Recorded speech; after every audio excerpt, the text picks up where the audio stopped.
deputado estadual Tomé Abduche, do Republicanos, está por aqui, cumpre uma agenda intensa na região de Araçatuba e Birigui, passando por órgãos públicos, entidades, escolas, instituições que receberam emendas parlamentares. Ele vem se destacando na Assembleia Legislativa de São Paulo pela atuação próxima aos municípios do interior, com foco em saúde, educação, atendimento social e fortalecimento do agronegócio.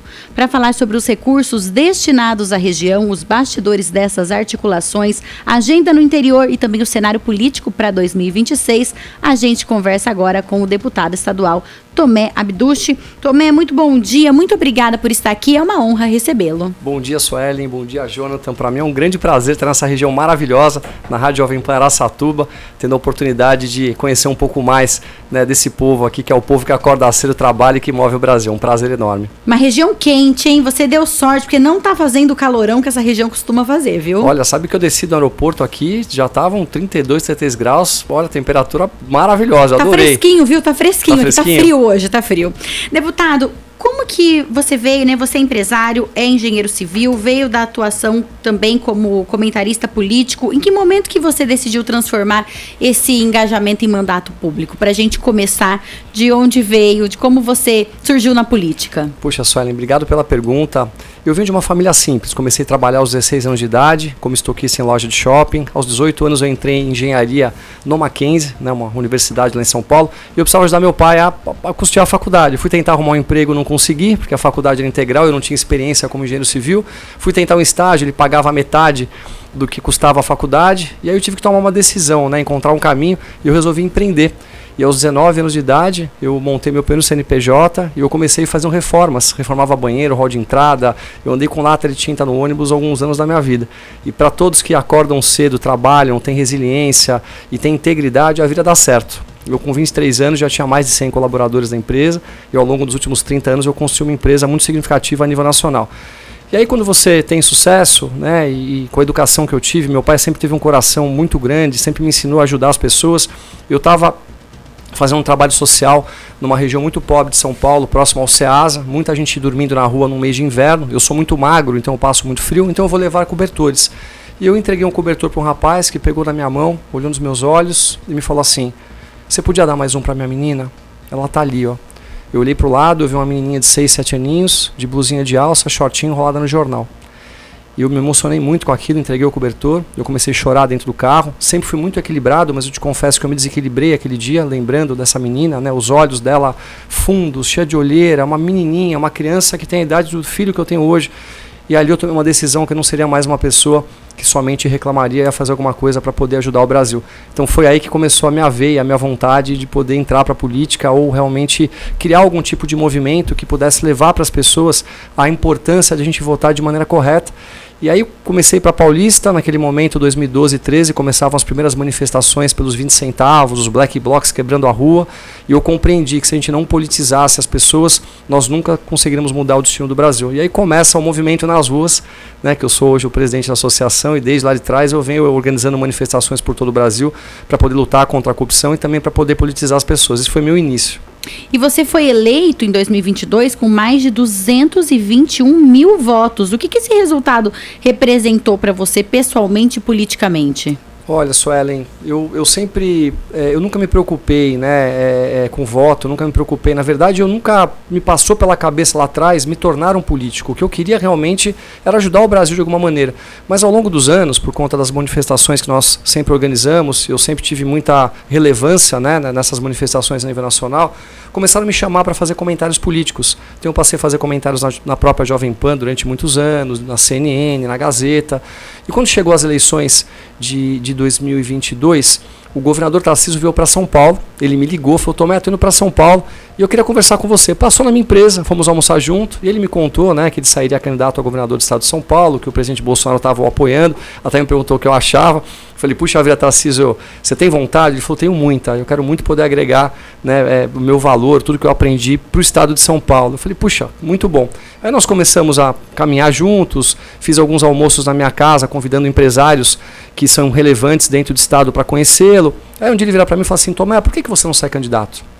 Eu falei: puxa, Tarcísio, eu né? Eu não cheguei a pensar nisso. Nesse ano, eu descobri que eu estava com um plano de saúde um pouquinho delicado, com filhos pequenos. Eu falei, não sei se está no meu momento, né, agora sair candidato. As minhas pautas, Sônia, sempre foram pautas federais, não pautas estaduais. E eu pensei, eu vou mudar para Brasília, ter que ficar 2, 3 dias fora, eu volto para cá, preciso rodar o interior de São Paulo, eu praticamente não vejo meus filhos crescerem. E disse isso a ele. Ele falou, não, Tomé, você tem que ser candidato a deputado estadual. E foi aí que eu tomei a decisão de me candidatar a deputado estadual. E eu confesso que eu imaginei que eu não fosse ter 10 mil votos.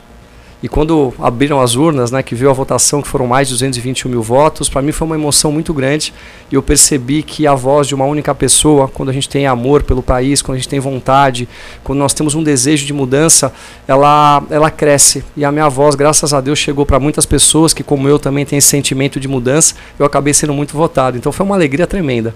Os seus posicionamentos sempre foram muito claros em relação a valores e princípios. Isso te ajudou ou ele te ajuda ou dificulta na atuação do dia a dia na política? Não, me ajuda e me ajuda muito, né? O meu pai, desde pequeno, sempre me ensinou o valor de acordar cedo, de trabalhar, de valorizar a família, de cumprir palavra, de integridade, de ajudar as pessoas. Isso foi o que me moldou como ser humano. Então isso na política de hoje é uma raridade. A gente infelizmente vive um Brasil que é o retrato da classe política. Então, ou seja, se nós temos ruas esburacadas, se nós temos nossos rios poluídos, se nós não temos segurança pública, se nós não temos hospitais que atendam a população, é o reflexo da classe política do Brasil. E o grande problema do Brasil é a política, mas a política também é a solução. Se nós não colocarmos pessoas na política, eu sempre digo isso, que tenham princípios e valores, que estejam alinhados com os anseios de uma nação, de uma sociedade, a gente jamais vai mudar o Brasil. E eu tive muita dificuldade no começo, porque poucos me apoiaram. A família acaba não apoiando, os seus amigos acabam não apoiando, me diziam assim, Tomé, você é um garoto bem-sucedido, você é bem de vida, você tem uma vida equilibrada, por que você vai se meter nisso? Só tem bandido na política, vão mandar te matar, aquelas conversas, né, que a gente tem. E eu percebi que se nós não colocarmos pessoas na política que tenham esse alinhamento, a gente jamais vai mudar o Brasil. Nós vamos ficar lá de fora gritando, berrando, e as decisões vão ser tomadas por eles. Então, assim, eu convido a todos vocês que têm o desejo de entrarem para a política, que se dediquem para isso. É assim que a gente vai mudar o país. Você tem uma atuação forte agora no interior paulista. Como que foi essa aproximação com os municípios aqui da nossa região do noroeste do estado? E se é importante essa aproximação no seu mandato? Olha só, eu cresci na cidade de São Paulo. Quando eu era pequeno, né, eu morava num bairro chamado Pompeia. E lá nós sentávamos na rua no final do dia. Nós tínhamos o bar da esquina da Dona Concheta, que nós íamos lá para poder jogar sinuca e tomar uma cervejinha. Era, né, quase como o interior. Os amigos todos ali presentes, as famílias se conheciam. Era uma coisa muito, muito bonita de se ver. E São Paulo cresceu muito, isso não existe mais em São Paulo. Você não sabe mais quem é o seu vizinho. Então, quando eu passei a vir mais para o interior de São Paulo, eu tenho a sensação da minha infância, né? E essa beleza do que significa família, respeito, trabalho. O interior de São Paulo move o Brasil, o agronegócio move o Brasil, não existe economia sem o agronegócio. Então eu passei a ter uns olhos muito atenciosos para o interior de São Paulo e como eu posso ajudar, porque as cidades, principalmente as cidades menores, precisam muito de ajuda, precisam de emendas parlamentares, precisam ter bons projetos e um deputado que leve para São Paulo, para os secretários, para poder trazer dinheiro significativo para as cidades. A gente percebe que é uma crise muito grande na saúde, né? Os hospitais hoje estão com muitas dificuldades, então eu passei a ter um olhar muito criterioso para tudo isso e eu me senti muito acolhido. Eu vim para o interior, é uma coisa tão incrível, as pessoas te abraçam, te beijam, né? Te conversam com você, coisa que a gente não vive mais tão intensamente na cidade. Então o meu olhar hoje é para o interior de São Paulo. E você tem uma agenda extensa aqui por Araçatuba, Birigui, até Parapuã. O que você já viu que te chamou a atenção aqui nessa visita agora? Olha, Parapuã foi uma cidade que me encantou. Uma cidade que está bem administrada. Eu percebo que existem muitas empresas que estão mudando para Parapuã, se instalando lá. E quando você leva uma empresa, você leva emprego, desenvolvimento, você leva renda, você arrecada impostos. Eu estou muito impressionado também com a cidade de Araçatuba. É perceptível, né, que é uma grande capital do interior de São Paulo, uma cidade que produz muita coisa, com grandes indústrias. Então isso é encantador. E a gente pode melhorar muito isso, principalmente quando parlamentares tiverem foco nessas cidades, no sentido de agregar valor para os prefeitos. Porque os prefeitos são muito solitários. É muito difícil ser prefeito de uma cidade. É muito complexo você conseguir dinheiro significativo para poder fazer importantes obras de infraestrutura, para você poder trazer um hospital. Então veja só, Araçatuba agora vai receber um hospital do governo do estado com investimento de mais de 500 milhões de reais. Então imagina só o que vai mudar, o de Birigui, perdão. Imagina só o que muda a região toda, né? É algo muito relevante. Então meu papel é esse, é poder olhar, entender, compreender e levar as demandas para o governador e para os secretários. Então, na prática, funciona bem esse contato direto com os prefeitos, com os secretários, com entidades locais? Funciona muito bem, inclusive com os vereadores, porque os vereadores, muitos, estão sempre em São Paulo, toda semana estão batendo na porta lá do gabinete, olha, eu preciso levar recurso para a cidade, e como nós não temos tanto recurso assim, são esses que estão mais presentes, né, que a gente acaba criando empatia, proximidade, que acabam tendo mais atenção. Então é muito legal. São Paulo hoje tem uma condição muito diferente do resto do Brasil. Nós somos muito bem administrados e nós temos uma harmonia entre o Poder Judiciário, o Legislativo e o Executivo. Todos conversam, então o Ministério Público, o Tribunal de Contas, o Governador e as importantes instituições conversam e a gente resolve as coisas com muita facilidade. Tem muita coisa para fazer, não tenha dúvida, não é fácil ser político, as coisas são muito travadas. Nós muita temos burocracia envolvida. Suelen, né? Você não decide com uma empresa de hoje para amanhã. Então eu vejo que o governador Tarcísio tem inúmeras ações que ele quer fazer, mas depende de um rito, né, que é o rito natural das coisas. Mas nós estamos trabalhando muito para poder desenvolver o estado de São Paulo e isso me enche de orgulho.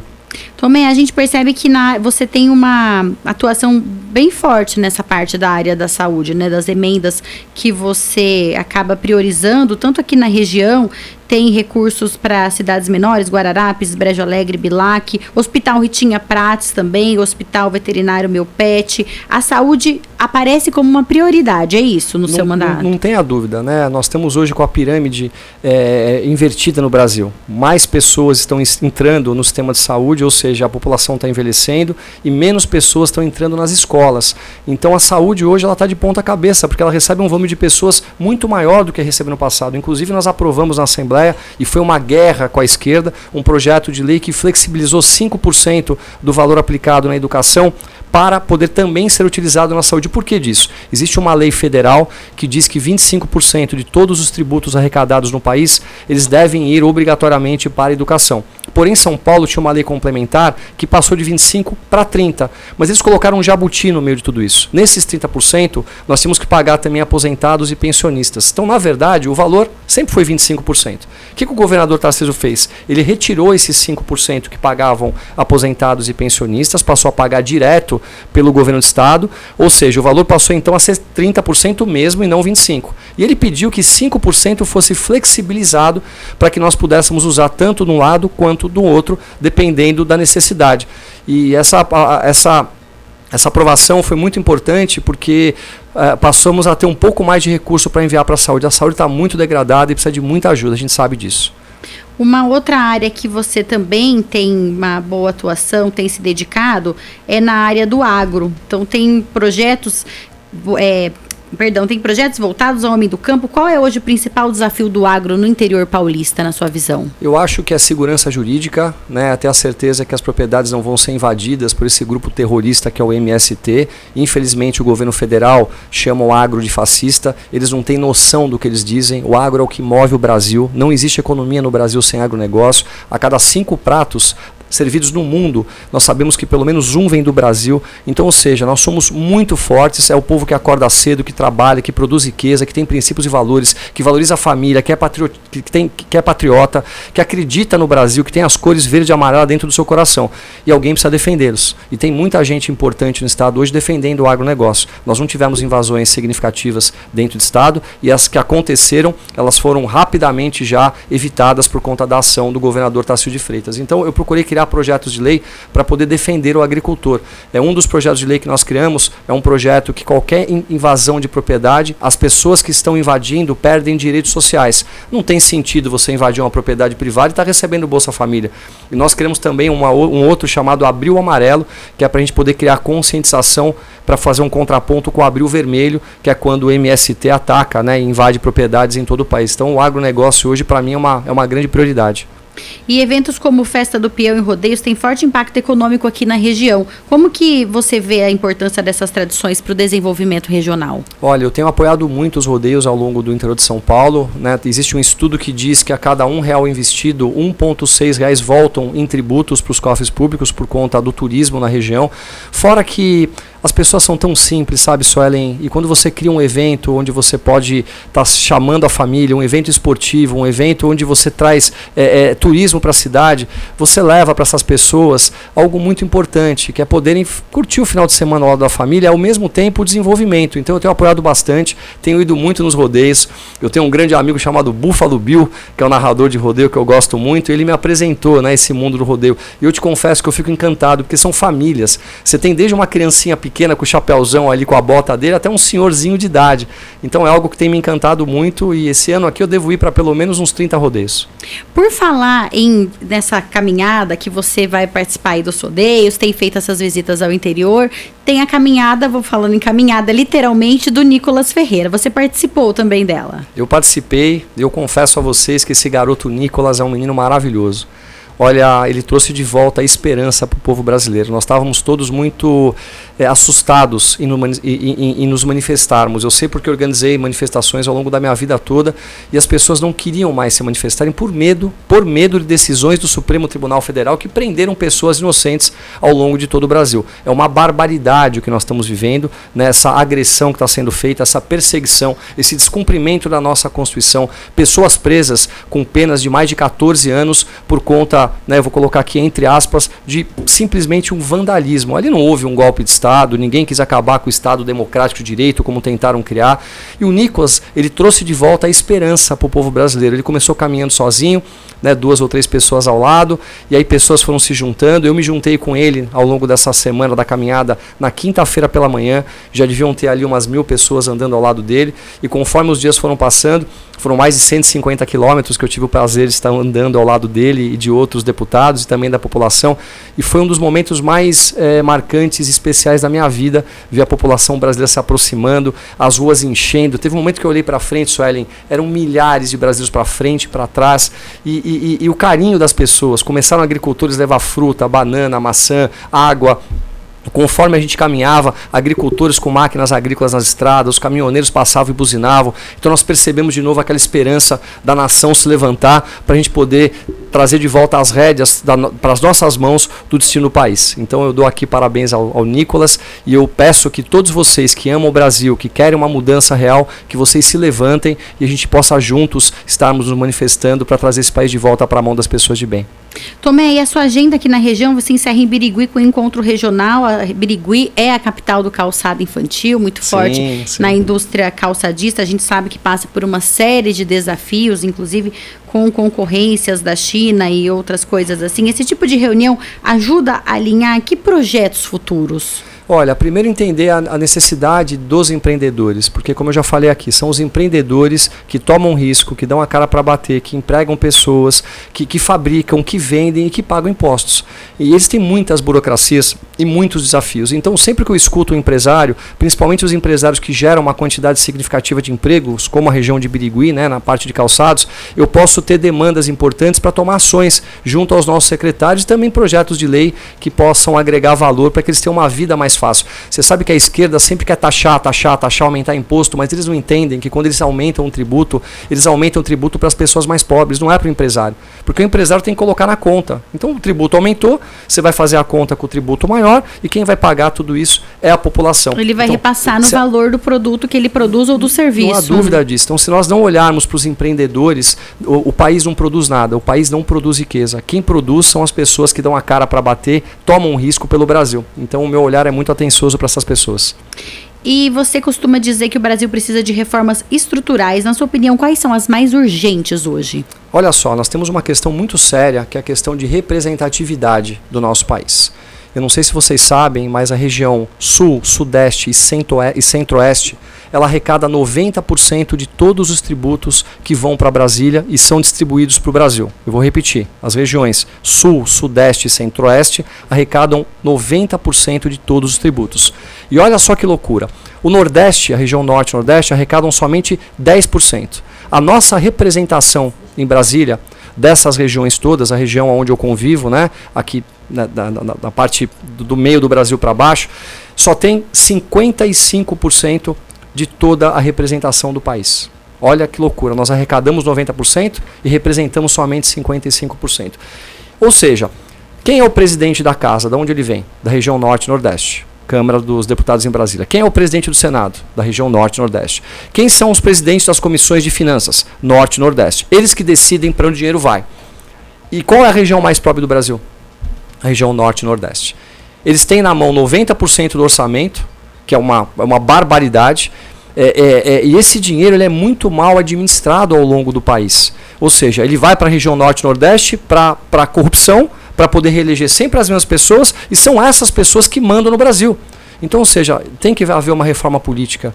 Outra coisa, nós não podemos mais ter ações como nós vimos agora, 2, 3 dias atrás, de dar aumento para servidores no momento como está o Brasil. Um servidor em Brasília, um assessor parlamentar que ganhava R$12.000, passou a ganhar R$24.000. E o país sem caixa para mandar dinheiro para o hospital, um país sem caixa para poder pagar idosos, um país mandando R$18 de aumento para os nossos importantes professores. Então, ou seja, está tudo errado. Deve haver uma reforma política com muita brevidade, senão esse país aqui não vai aguentar. E para a gente encerrar, esse ano é um ano eleitoral, é um ano decisivo. Qual que é a importância do voto nessas eleições para mudar o cenário político? A importância é muito grande. O meu papel ao longo da minha vida foi sempre politizar as pessoas, demonstrar para as pessoas qual é o caminho do país. Não existe um país que dê certo sem empreendedorismo. Não existe um país que dê certo sem um combate firme à corrupção. Não existe um país que dê certo quando você trata bandido como se o bandido fosse uma pessoa que merece uma atenção melhor do que um cidadão comum. Nós precisamos eleger pessoas que estejam alinhados com as pautas do brasileiro de verdade e que tenham coragem para poder votar as leis importantes. Senão a gente fica gritando aqui fora e quando as coisas vão para Brasília, continua sempre a mesma coisa. E geralmente são ignorados esses gritos, né? Muito ignorados. Olha, só no ano passado, Suelen, nós tivemos mais de 44 mil assassinatos de forma violenta no Brasil. 89 mil estupros. Mais de 1 milhão de telefones celulares roubados ou furtados e 28,5% de todo o país está na mão do crime organizado. Como que a gente pode permitir isso? Como que a gente pode permitir que um jovem de 14, 15, 16 anos mate uma pessoa e nada aconteça? Tudo isso são por conta das nossas leis. Então nós precisamos mudar tudo isso, mas deve haver a coragem para mudar essas leis. E pessoas de bem precisam entrar para a política. Então eu peço a vocês uma atenção especial, votem em deputados que estejam alinhados com o que a nação brasileira precisa, porque muitas vezes eles nos enganam, que é o que acontece nos últimos anos. E como eu disse, o Brasil hoje é o retrato da classe política do Brasil, mas também é a política que pode mudar tudo isso. Esse alerta é muito importante também, porque a gente sabe, não pode comprovar, mas a gente sabe que há muita compra de votos nessa época também. Não nessa época, mais perto das eleições, isso precisa acabar, gente. Às vezes aqueles R$50 que você recebe para votar em um candidato, ele pode acabar com a sua vida nos próximos 4 anos ali. Não, vai ser algo que é um investimento que não compensa, então não venda voto, vote com consciência. Nós estamos recebendo aqui hoje o deputado estadual Tomé Abdushi, do Republicanos. O Jonathan vai colocar na tela, quem está acompanhando a gente pelo Facebook, YouTube, o Instagram do deputado é Tomé, T-O-M-E, _ Abdushi. Como escreve Abdushi? A-B-D-U-C-H. Então você coloca ali na busca do seu Instagram ou no Google, Tomé Abdushi, A-B-D-U-C-H. Coloca no Google deputado estadual Tomé, que provavelmente já vai aparecer. Se você está achando difícil escrever o sobrenome dele, vai ser fácil de achar. Tomé, mais uma vez, muito obrigada por estar aqui com a gente. Foi uma honra recebê-lo. Eu desejo sucesso nesse finalzinho de mandato para você. Olha, muito obrigado. Posso só fazer uma mensagem final? Pode. Nós somos mais de 200 milhões de brasileiros. Mais de 60 milhões de brasileiros são politizados, de direita, conservadores, cristãos. São pessoas que acreditam no Brasil, que acreditam na família. E eu tenho certeza que a nossa força, a nossa coragem, a nossa resiliência, o nosso amor pelo Brasil vai trazer ele de volta para a mão das pessoas de bem. Não deixem de acreditar no Brasil. Vamos trabalhar por isso. Temos eleições esse ano e, se Deus quiser, nós vamos eleger de novo pessoas que acreditem realmente no Brasil que nós queremos. Um abraço a todos vocês. Muito obrigado, Sueli. Muito obrigado, Jonathan. Muito obrigada, Jonathan. Tem comentários aí que eu não vi. Abre rapidamente para mim, só para eu ler rapidinho aqui antes da gente encerrar. Pessoas que comentaram aqui sobre a entrevista. Cadê? O Fábio Ferreira escreveu, Tomé deu bom dia pra gente, disse grande deputado da família Republicanos. Tem mais uma mensagem ali no YouTube também. A Maurina Cade escreveu, grande Tomé Abdushi, sempre lhe acompanho, esse Patrício é dos bons. E tem uma mensagem também Da Cirlei Cristina Canin, que escreveu também que tinha gostado do que ele falou. Adorei as palavras dele. Isso mesmo. Madalena Celone, que é do agro. Madalena, nossa ouvinte fiel, também escreveu parabéns, deputado. E eu tinha pedido no começo do jornal para todo mundo escrever aqui de onde estava ouvindo a gente. Teve alguém que escreveu ali no YouTube, Jonathan, que está em Recife, ó. Quem é? Josafá Adolfo Silva escreveu: sou de Recife, ouvinte fiel. Falei que a nossa audiência é nacional e internacional, tá comprovada aí. O Jornal da Manhã fica por aqui. Tenha uma excelente sexta-feira para você, um final de semana abençoado, e a gente volta na segunda, se Deus quiser. Você ouviu na Jovem Pan Jornal da Manhã.